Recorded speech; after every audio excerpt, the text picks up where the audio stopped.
Neng. Mobil neng mau. Sabar neng, sabar.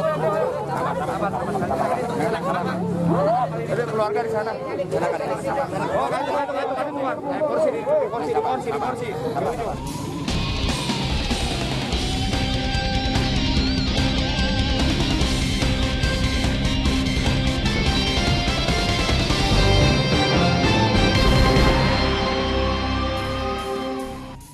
Selamat pagi saudara, selain informasi perkembangan kasus pembunuhan ibu dan anak di Subang, Jawa Barat, masih ada informasi lain di antaranya tentang penganiayaan sekelompok orang pada seorang warga di Ciracas, Jakarta Timur dan penangkapan perampok spesialis minimarket di Lebak, Banten.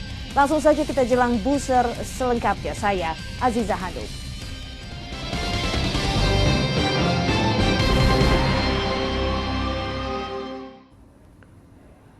Saudara, kasus pembunuhan ibu dan anak di Jalan Cagak, Subang, Jawa Barat masih menjadi misteri.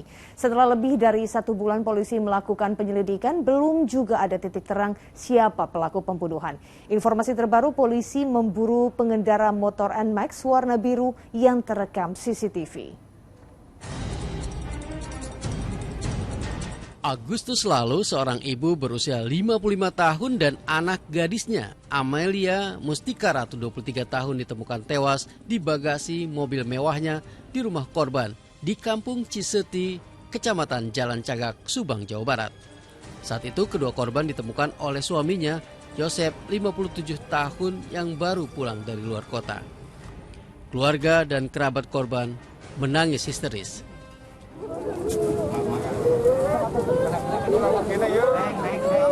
Neng.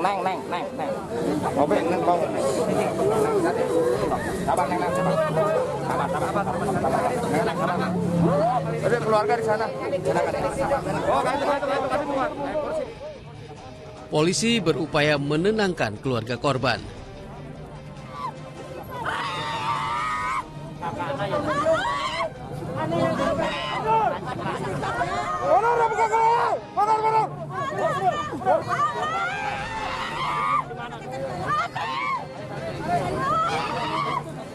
Petugas Inafis Polres Subang yang memeriksa 2 mayat saat itu menemukan korban Tuti menderita luka di bagian kepala dan punggung, sedangkan Amelia menderita luka di bagian kening kepala. Aplikasi. Saat ditemukan kondisi korban seperti apa, Pak? Dalam keadaan sudah meninggal dunia, luka di dada. Kepala ya. Di bagasi atau gimana, Pak? Di belakang, jok belakang. Di bagasi belakang. Ada benda yang hilang nggak, Pak? Sementara benda-benda yang hilang belum ada. Belum ada benda-benda yang hilang. Itu korban ditemukan di dalam kendaraan. Polisi menduga kedua korban dibunuh dan bukan dirampok. Beberapa barang bukti ya, ada alat untuk diperkirakan digunakan untuk memukul korban, yaitu kayu cucian untuk baju itu, dan kayu itu disembunyikan di rak tumpukan barang-barang bekas. Kemudian dari hasil pemeriksaan kita tidak ada pintu yang dirusak, dan tidak ada barang yang hilang. Ya.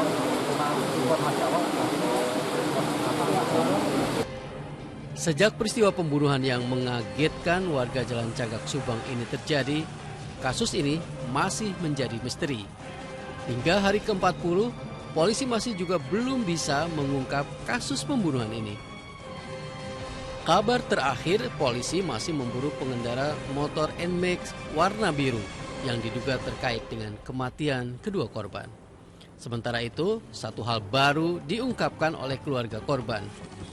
Suami korban, Yosef, yang juga merupakan ayah dari Amelia, sempat meminta sepeda motor jenis NMAX kepada korban pada tahun 2020. Ya di sekitaran tahun 2020. 2020. Jadi emang itu waktu itu emang ada sedikit lah gitu kan. Jadi kayak apa ya, pertengkaran lumayan lah hebat gitu ya. Karena Amel nggak ngasih itu gimana? Oh, karena kan waktu itu kata Amel tuh, Amel itu beralasan ke si bapak itu, ya takutnya ada inilah gitu ya, uang apa ya, uang untuk kebutuhan tak terduga lah gitu waktu itu tuh. Jadi waktu itu emang papa itu pengen motor NMAX itu benar-benar pengen gitu. Ya kalau nggak salah itu kayaknya papa ini deh ngadu lah gitu ya, ngadu ke nenek gitu kan. Waktu itu terjadi itu waktu itu mama nelpon sambil teriak-teriak, nangis gitu kan, nangis. Mama kenapa? Terus kata mama tuh Amel itu katanya tuh dilabrak lah gitu, dilabrak sama nenek. Oh gitu sih, apa sih masalah apa? Itu katanya gara-gara motor. Permintaan motor ini memicu percekcokan di dalam keluarga. Karena saat itu sedang tidak ada uang. Pada akhirnya permintaan ini dipenuhi dengan dibelikannya motor NMAX, tetapi bukan warna biru, warna abu-abu. Zainal Arifin melaporkan dari Subang, Jawa Barat. Saudara, polisi selidiki video viral penusukan dan pengeroyokan di Jalan Lapangan Tembak Ciracas, Jakarta Timur pada Sabtu malam lalu. Dan hingga kini polisi masih menyelidiki peristiwa ini dengan memeriksa saksi dan CCTV guna mencari pelaku. Jajaran Unit Reserse Kriminal Polres Jakarta Timur menyelidiki video yang ramai di media sosial terkait kasus penganiayaan di Jalan Lapangan Tembak Cibubur, Kecamatan Ciracas, Jakarta Timur Sabtu lalu. Dalam video ini, sekelompok pemuda menyerang warga yang berada di Jalan Lapangan Tembak Cibubur, Ciracas. Beberapa orang diserang hingga terjatuh dan menderita luka di bagian tubuhnya akibat terkena senjata tajam. Kepala Unit Reserse Kriminal Polres Jakarta Timur mengatakan ada 4 korban luka akibat kasus penganiayaan dan pengeroyokan yang terjadi pada Sabtu malam lalu ini. 4 korban menderita luka akibat senjata tajam. Kami menunggu daripada pelapor atau korban untuk membuat laporan polisi di Polres Jakarta Timur. Sementara kami sedang melakukan penyelidikan terkait dengan pelaku di TKP tersebut. Aparat Polres Jakarta Timur sudah melakukan olah tempat kejadian perkara dan memeriksa saksi serta CCTV di lokasi kejadian guna mengungkap kasus tersebut dan menangkap pelaku. Namun polisi masih menunggu keterangan dari para korban untuk proses penyelidikan lebih lanjut. Muhammad Sobadri Arifiki melaporkan dari Jakarta. Komplotan perampok minimarket diringkus tim Serigala Polres Lebak, Banten. 2 diantaranya dilumpuhkan polisi dengan tembakan di kaki. Perampokan minimarket di Kecamatan Warung Gunung, Kabupaten Lebak, Banten terjadi beberapa hari lalu. Saat peristiwa terjadi, malam itu warga sempat mengepung perampok. Namun mereka lolos setelah sempat menembaki warga. Polisi kemudian mempelajari rekaman CCTV saat perampok beraksi. Berbekal rekaman CCTV inilah polisi kemudian menangkap perampok.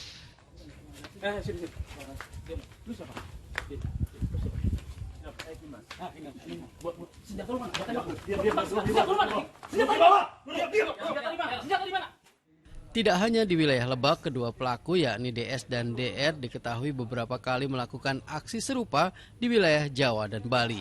Saat ini polisi sedang melakukan pengejaran terhadap 3 pelaku lain. Seorang tersangka mengaku baru pertama kali menggunakan senjata api. Kita nggak tahu, biasanya nggak dipegang itu, Pak. Dari siapa senjatanya? Dari UTIS teman kita sendiri, Pak, yang DPO. DPO.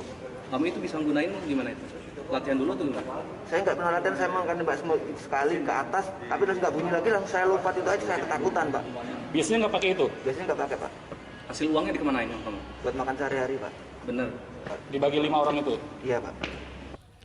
Selain menangkap pelaku, polisi juga menyita barang bukti berupa 2 pucuk senjata api rakitan, Kawanan perampok ini merupakan spesialis minimarket dan kerap melakukan kekerasan jika merasa terancam.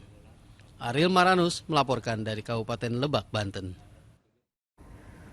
Saudara, seorang mahasiswa diancam menggunakan pistol oleh 4 orang debt collector saat menagih cicilan kendaraan di halaman kantor Bagik Polak, Lombok Barat, Nusa Tenggara Barat.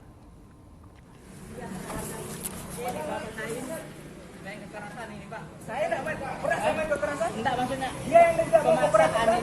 Kamu tidak mau kooperatif ya? Tapi tunggu Bapak. Saya nggak tahu. Saya tunggu Bapakmu tapi buka kunci mobilmu. Video berdurasi 17 detik saat seorang mahasiswa ditodong menggunakan pistol oleh debt collector menjadi viral. Peristiwa ini terjadi di halaman kantor desa Bagik Bolak, Lombok Barat. 4 orang debt collector mengerubungi korban dan salah seorang pelaku mengeluarkan pistol. Korban diancam dengan pistol agar bersedia ikut ke kantor leasing. Digeret saya ke sana, mau dibawa ke kantornya. Nah, tapi saya berusaha enggak mau sehingga dia nodongin. Nanti saya tembak kamu, nanti dia keluarin pistolnya. Nah, tapi saya tetap berusaha enggak mau karena saya takut juga. Kan saya sendiri. Jadi tetap dia berusaha nyeret saya. Dia ambil HP saya ini, tapi saya berusaha tarik. Nah, makanya pecah ini sedikit. Tak terima diancam, korban bersama orang tuanya melaporkan ulah debt collector ke Polres Lombok Barat. Sore kita lakukan penyelidikan, mengumpulkan alat bukti, petunjuk, pemeriksaan saksi dan lain-lain. Terduga pelaku sudah kita amankan. Ya. 3 sudah kita amankan, 1 juga kita lagi periksa yang disinyalir oknum. Tetapi kaitannya sedang didalami. Prinsipnya kita akan tindak tegas siapapun yang melakukan perbuatan melawan hukum. Korban membenarkan dirinya dibentak dan ditodong menggunakan pistol oleh pelaku yang diduga seorang anggota polisi. Alasannya, ia telat membayar cicilan mobil yang diambil di jasa kredit mobil di Kota Mataram. Riyadi Sulhi melaporkan dari Lombok Barat, Nusa Tenggara Barat. Direktorat Reserse dan Kriminal Umum Polda Jawa Tengah menggerebek tempat pijat plus khusus laki-laki yang berlokasi di rumah kos di Nusukan, Banjarsari. 6 orang lelaki ditangkap, salah seorang berperan sebagai pengelola usaha ditetapkan sebagai tersangka.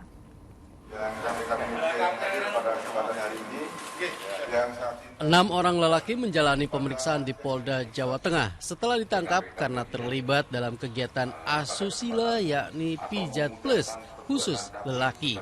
Penggerebekan dilakukan aparat Polda Jawa Tengah di lokasi praktek pijat plus khusus sesama jenis bertempat di rumah kos di Nusukan, Banjarsari, Kota Surakarta. Pada saat penggerebekan, polisi menangkap basah terapis berinisial H tengah melayani 1 tamu lelaki. Saat ditanya, H mengakui layanan pijat yang biasa diberikan pada pelanggan antara lain pijat tradisional dan pijat plus. Dipastikan 6 orang lelaki yang diamankan merupakan pasangan sesama jenis. Mereka menjalin hubungan sesama jenis selama sekitar 5 tahun. Mereka diketahui sering berhubungan seksual di kamar yang disediakan. 2 tahun. 5 tahun tapi aktif 2 tahun. Dalam 5 tahun ini karena dengan berbagai situasi naik pasang surutnya, sudah buka 5 tahun tapi mulai yang terakhir adalah 2 tahun terakhir. Kemudian memang dari hasil pemeriksaan didapatkan ada berapa tarif, misalnya sendiri seperti tadi sudah saya jelaskan tarifnya antara 250 sampai 400.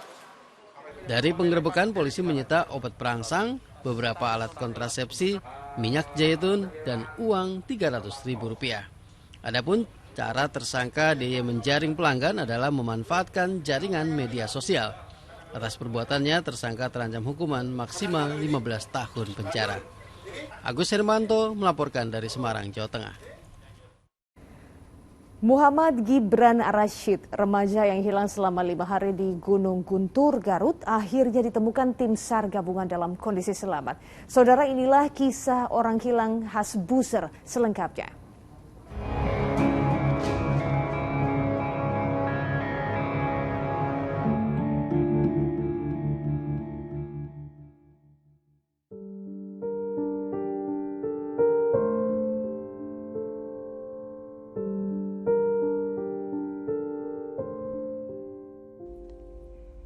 Inilah foto Muhammad Gibran Ar-Rashid, warga Garut, Jawa Barat, yang diduga hilang saat mendaki Gunung Guntur Garut sejak Sabtu 18 September lalu. Gibran mendaki bersama 13 orang temannya. Ia diketahui hilang saat seluruh temannya kembali ke pos 3 yang merupakan tempat istirahat. Namun korban sudah tidak ada di tempat. Tim SAR gabungan dari unsur TNI Polri, Basarnas, BPBD, Tagana, BKSDA, serta organisasi pecinta alam mulai dikerahkan untuk melakukan pencarian. Kita fokusnya yaitu di pos 3 karena di situ adalah TKP kejadian. Jadi kita bagi 4 kru, nanti kita akan menggunakan teknik spiral. Jadi nanti jelas kita nanti penyisirannya mutar. Jadi nanti titik akhirnya juga kita bakal ketemu. Pihak keluarga menyebutkan bahwa Gibran berangkat camping bukan dengan komunitas di sekolah atau lingkungan tempat tinggalnya. Ia mendaftarkan diri melalui media sosial. Ada 14 orang termasuk korban yang berangkat. Namun sayang, 13 orang yang turun gunung sampai dengan selamat, sedangkan korban hilang. Sepatu dan tas ransel serta handphone milik korban sudah ditemukan dan diserahkan ke keluarga. Sama teman-temannya, tapi yang satu yang kenal, semuanya tidak kenal. Kenalnya via apa? Kenalnya via media sosial. Janjian gitu ya? Iya. Jadi daftar melalui media sosial gitu ya? Memasuki hari keempat pencarian sejak dinyatakan hilang, tim SAR gabungan kembali melakukan pencarian terhadap keberadaan Gibran. Pencarian kali ini dipimpin langsung Kapolres Garut bersama dengan tim SAR gabungan sebanyak 150 personel. Pada hari keempat ini kami menambah personil untuk pencarian, baik dari Kompi Brimob Satbrimoda dan juga termasuk TNI dan rekan-rekan relawan lagi. Jadi total sudah ada sekitar 150 personil yang akan kami libatkan untuk pencarian Muhammad Gibran. Dan strateginya untuk hari ini, kemarin kami sudah melakukan dari atas ke bawah, tapi untuk hari ini kita akan lakukan dari bawah ke atas, dimulai dari pos 3 di mana tetap titik lokasi hilangnya yang bersangkutan. Lokasi pencarian diperluas menyusuri batas-batas kaki Gunung Guntur hingga Majalaya, Bandung.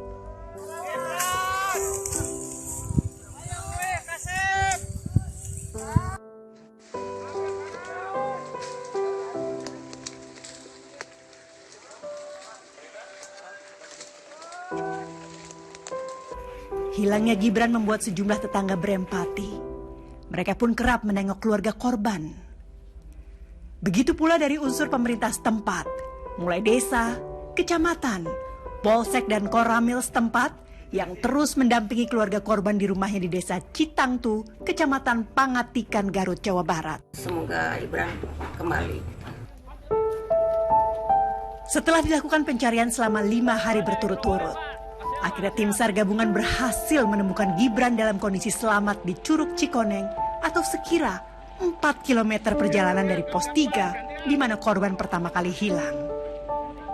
Lagi posisi duduk di Curug Cikoneng, di kaki Gunung Guntur. Oke. Pakaian cuman pakai jaket, kaos, celana pendek, tidak memakai alas kaki. Tapi kalau pas ditanya nyambung, Bang? Nyambung. Oh, nyambung. Jadi masih shock, cuman ada luka-luka di kaki. Dengan menggunakan mobil BPBD, remaja berusia 14 tahun itu langsung dibawa ke Puskesmas Tarogong untuk mendapat perawatan medis. Alhamdulillah, perjuangan dari Bapak Kapolsek dan kawan-kawan dari Polri, Basarnas, Kehutanan, tim relawan telah membuahkan hasil yang mana sebelumnya seperti kita ketahui perjuangan dari Beliau-Beliau ini siang malam terus menyisir lokasi yang dicurigai menjadi letak hilangnya Gibran. Sejumlah informasi kriminal dari berbagai daerah telah kami rangkum dalam Buser 6. Sesaat lagi.